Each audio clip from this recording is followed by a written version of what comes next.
Oh hi, I'm Brian Hogg, and this is the very first episode of Inside Hog Works. This is a behind-the-scenes look at the puppet studio that I've recently started up, and specifically to look at what happens as we are trying to create multiple shows at the same time.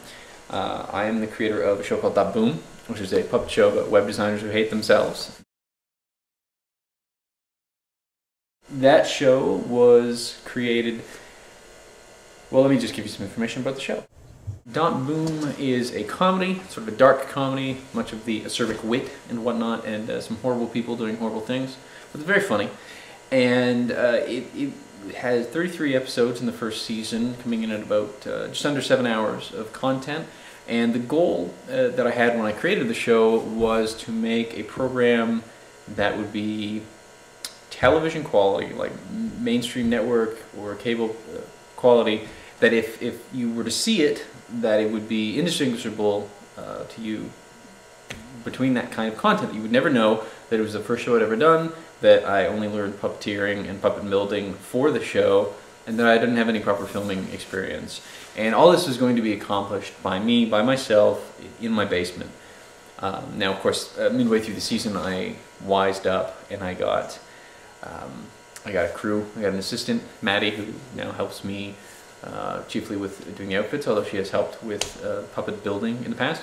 Also, I had some performers. Originally, I was just going to make the show and do a whole bunch of close-ups of the puppets, and I was going to be the performer of everyone. So in the first season, the very first episode, the episode was good. I'm happy with it in hindsight, but I was much more happy with it when I made it, because it was the very first thing I'd ever done. And actually one of the comments that I got was, it's good for a first effort, which really annoyed me at the time, although I you know, hindsight, I see it completely. Basically, the difference between the first episode and the last episode is mammoth. The writing improved, the performances improved, the staging that I used improved, the directing and the editing improved.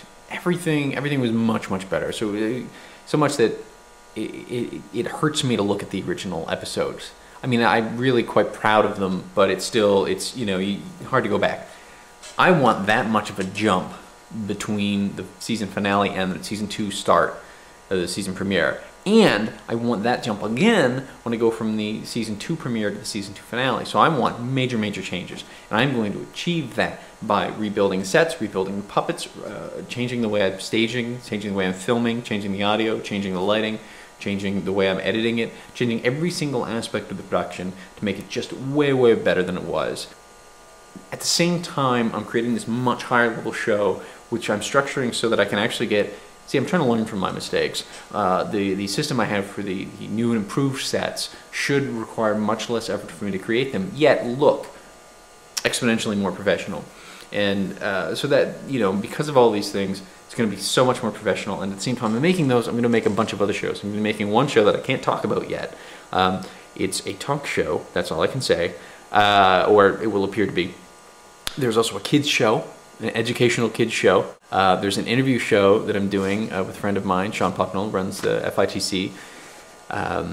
There is this show. Aside from that, I have dotBoom Season 2. I have this sort of long-range sports thing, maybe. That's on the back burner, but it's on my wall. And lastly, I'm debating doing a sort of puppetry how-to video series, which would just be me talking about how to do some puppeteering, some basic stuff, because I don't think I'm really confident yet in enough to sort of say, here are some advanced level tips. But it would be a good way for me to work it out. So if I want to teach you know, a higher level technique, I'll have to learn it first. And I want that to be better. I want, gosh, I want everything to be better. There's some lunacy at work here because, as I say, going to be making season 2 of dotBoom at a much higher level than I made the first one, much more ambitious in terms of both the story and the technical execution.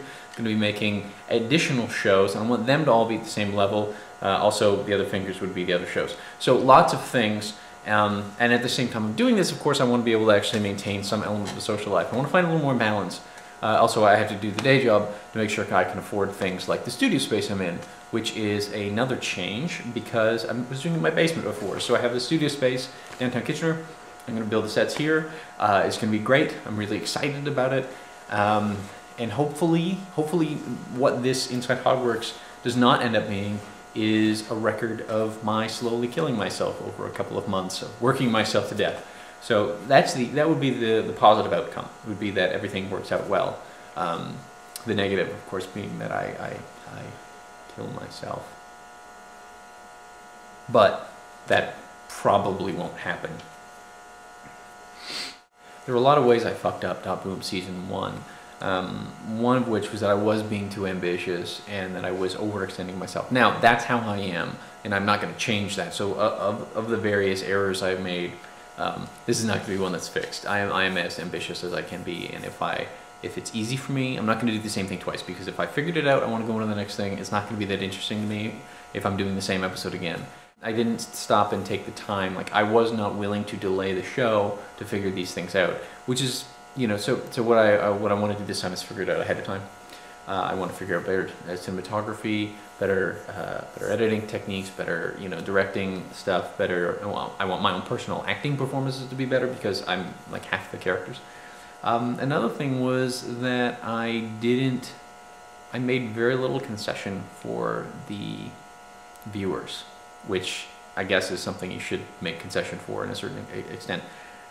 Because I admire shows like The Sopranos and The Wire, where you have to pay attention, and I made that show, which is not to say I think it's as good by any stretch as The Sopranos or The Wire, but in the sense that new characters would appear without really any explanation. They would be part of the world.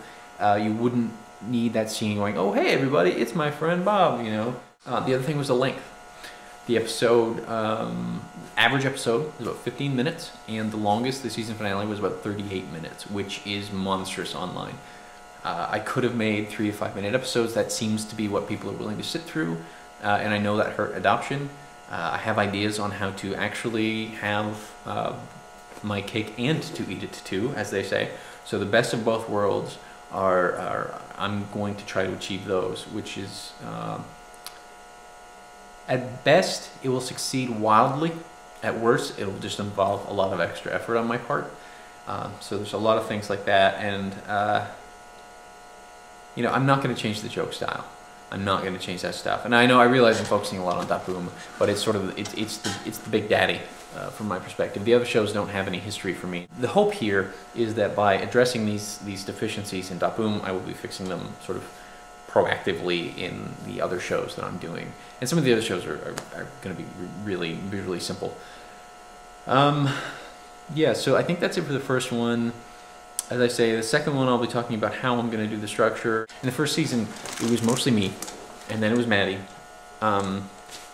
which was not a logistical nightmare at all. And the performers, I would just ask to come over for like an afternoon on a Sunday or a Saturday. But I have someone volunteering to actually build the site. I've got someone volunteering to design the site, which is Nadine, who did an amazing job the first time. I've got a couple of writers. I've got Maddie doing the wardrobe, and I've got another friend of mine, Andrew Young, who's volunteered to help me build the puppets. He's a skilled puppet builder, and I'm going to try to build out that team more. So that'll be in and of itself a pretty different thing for me, because I'm the kind of person who sits quietly and works in the corner by himself, and I work best by myself. But here's where this show gets a little deep. It'll be sort of a growth experience for me to be a team leader, and it's something I know, and I've known for a couple of years, that I need to sort of step up to, as opposed to being a guy either working by myself or working for someone, which I don't do well. So I've got to. So you know, hopefully the show will be good. Hopefully there'll be a lot of variation in what the episodes are, and it won't all be me talking beside boss here. And hopefully you come back for number 2, which will be my looking at how I'm going to establish a production process that will support upwards of 6 shows running concurrently.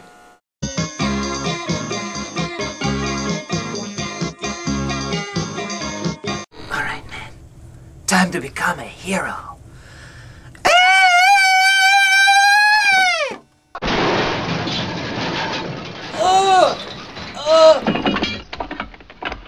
Oh, that hurt like a bitch.